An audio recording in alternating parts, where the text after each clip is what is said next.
I was forced to sell my dream car to pay for my son's mistake. Today, he surprised me. I, 45M, never thought I'd be sharing this story, but after what happened today, I feel like I need to get this off my chest. It's a long one, but I promise it's worth the read. My love affair with cars started when I was just a kid, watching my old man fix up vehicles in our tiny garage. He passed away when I was 15, leaving behind his toolbox and a dream of one day owning a classic muscle car. 20 years ago, I finally found her, a beat-up 1969 Mustang Mach-1 sitting in some old-timer's barn, covered in dust and barely running. The price was steep even then, but my wife supported my dream, saying we'd make it work with our savings. For 15 years, that car was my sanctuary. Every weekend, every spare moment, I was in the garage, slowly bringing her back to life. My wife would bring me coffee and sandwiches, calling it my therapy sessions. My son would sit on an upturned bucket, handing me tools and asking endless questions about engines and carburetors. Those moments in the garage, they weren't just about restoring a car. They were about building something together. The restoration wasn't easy. I spent countless hours hunting down original parts, sometimes driving across 3 states just for a specific trim piece or gauge. Every paycheck, a little bit would go into the Mustang fund. My coworkers thought I was crazy, spending so much time and money on an old car. But they didn't understand what it meant to me. It wasn't just about the car. It was about finishing what my dad and I never got to start. By the time I finished the restoration, she was perfect. Candy apple red with twin black racing stripes, original 428 Cobra Jet engine, purring like a kitten, black leather interior that still had that new car smell. Car shows, weekend drives, father-son trips, that Mustang was part of every special moment in our lives. Then came that phone call 2 years ago, at 2 a.m. My wife answered first, but I was already awake, knowing something was wrong. When she handed me the phone, I heard my son sobbing, barely able to get the words out. He was at a college party, had too much to drink, and made the stupid decision to drive his friend's car. He'd crashed into a parked BMW, causing massive damage to both vehicles. By some miracle, no one was hurt, but the situation was bad. Really bad. The next morning, we drove 4 hours to his college town. The scene was worse than I'd imagined. The BMW, a brand new M5, looked like it had been put through a compactor. His friend's car wasn't much better. The BMW's owner was a local business owner, and he was furious. He had every right to be. The police were involved, and my son was facing potential DUI charges, which would have ruined his future before it even started. After hours of discussion with the BMW owner, his lawyer, and the police, we managed to reach an agreement. If we could pay for all damages within 30 days and my son attended mandatory alcohol counseling, the owner wouldn't press charges. The total came to $42,000 to $28,000 for the BMW repairs and $14,000 for his friend's car. Our insurance wouldn't cover it since my son wasn't authorized to drive his friend's vehicle. I emptied our savings account, maxed out 2 credit cards, and even borrowed from my brother. My wife sold her jewelry, including her grandmother's antique rings. But we were still short by about $23,000. Loan applications were rejected due to our credit being stretched thin. That's when I looked at my Mustang sitting in the garage. Just months before, a collector had offered me $35,000 for it. I'd laughed it off then.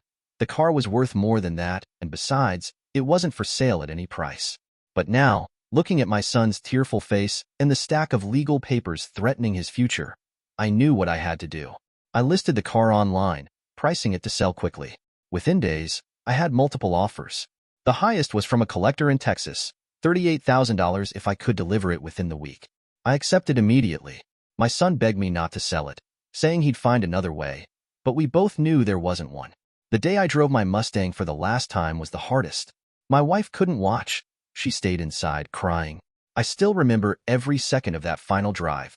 The familiar rumble of the engine, the smell of the leather seats, the way the steering wheel felt under my hands.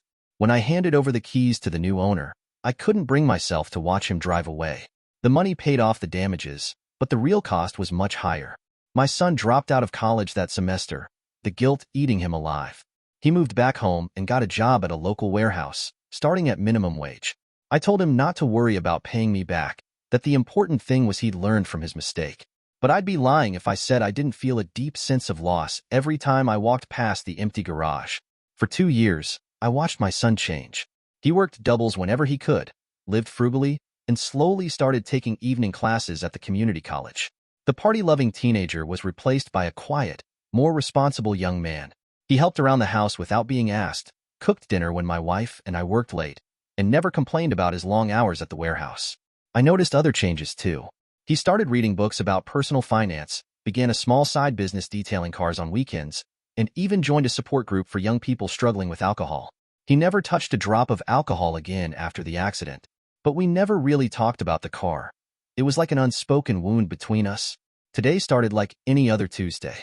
I came home from work, tired from a long day at the construction site. There was an envelope on my desk, and my son was standing in the doorway, looking nervous but determined. Inside the envelope was a set of keys and an address. He insisted I drive there right away. The address led to a storage facility on the outskirts of town. My son was quiet during the drive, fidgeting with his hands like he used to do as a kid when he was excited about something. When we reached the storage unit, he handed me a key with shaking hands.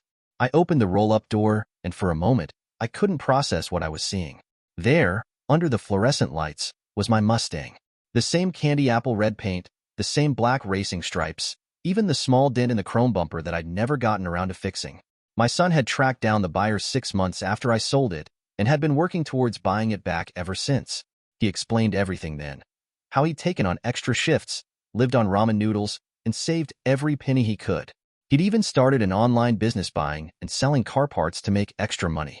The owner had agreed to sell it back for $32,000, less than what I'd sold it for because it needed some work now. My son had been making payments for the past year and a half, finally paying it off last week. But that wasn't all. He showed me his enrollment papers for an auto repair certification course at the community college. He said he thought maybe we could restore it together this time, make it even better than before. He wanted to learn everything I knew about cars, the way he should have years ago. I'm sitting in my garage now, looking at that car. The paint isn't as shiny as it used to be, and the engine needs some work. But somehow, it's more beautiful than ever. It's not just a car anymore. It's a symbol of my son's redemption, of the man he's becoming. To those who might judge him for his mistake, we all mess up. It's what we do afterward that defines us.